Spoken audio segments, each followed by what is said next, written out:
As we've heard, oil prices have largely climbed since Russia's invasion of Ukraine. That is one key part of the larger economic fallout from the war and from the tough sanctions that the U.S. and many other countries have imposed on Russia in response. Our economics correspondent Paul Salman looks at the global impact of these moves. Columbia University's Adam Tooze has chronicled the biggest economic events in recent history, from Nazism to COVID, World War I to the crash of '08. So what does the crisis in Ukraine mean for the global economy? What we're worrying about is energy, oil and gas, and the other thing we're worrying about is food.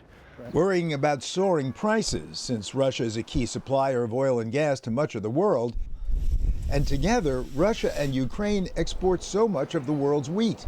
The shock of the war, the prospect of uncertainty in markets which, as far as energy were concerned, were already very tight, and in the Black Sea, through which the grain has to travel, the actual fact of a shooting war and ships being sunk has led to a interruption in supply, and then speculators get hold of the story and the market rises, if you like, anticipating future shortage.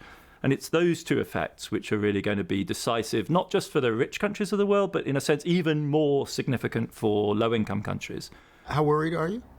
I'm seriously concerned about the countries most disadvantaged. Ethiopia, if you're Egypt, if you're Tanzania, if you're Kenya, the low-income countries with huge import bills. This is a very, very dangerous situation. The very worst case scenario, one we have to contemplate now, is that there will be a flat-out interruption of supply, a so-called stock-out, where countries run out of key fuels like diesel, which for low-income countries are vital not just for driving tractors, but for generators, which are the backup power source when the electricity grid fails.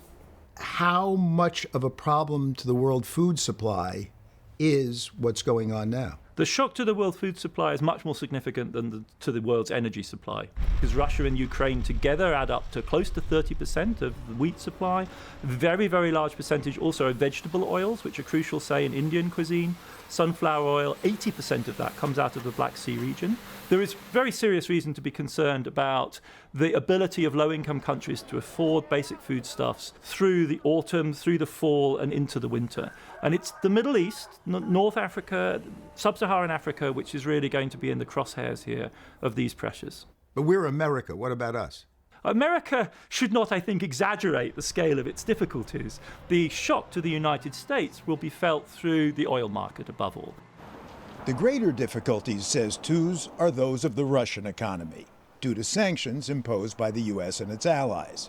The really big bazooka was the announcement of sanctions against the Russian central bank. And this is like nothing we've ever seen before. We have done sanctions against the central bank, the equivalent of the Fed in Russia. We've done that against Iran. We've done that against Venezuela. But Russia is a far bigger proposition. It's a G20 country in good standing. It had foreign exchange reserves of $500 billion at least. And these have been frozen effectively in New York and in the financial centers of Europe.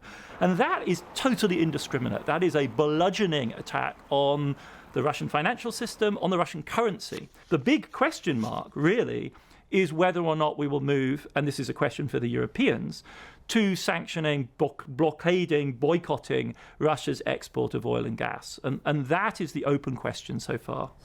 So far, the EU, which relies on Russia for gas, oil, and coal, has not sanctioned Russian energy. But Russian oligarchs have been targeted. This is popular. You saw the folks in Congress applauding President Biden as he promised to go after their yachts and so on. I say to the Russian oligarchs and the corrupt leaders, no more.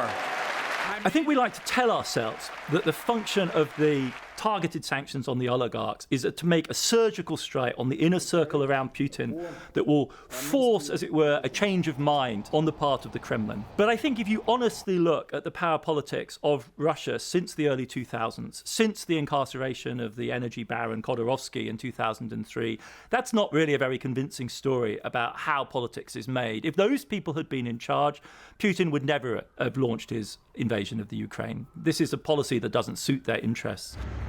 Or, of course, the interests of their mega yachts. But what about the rather larger interests of the global trading system? Are we seeing a lasting reshaping of the world economy?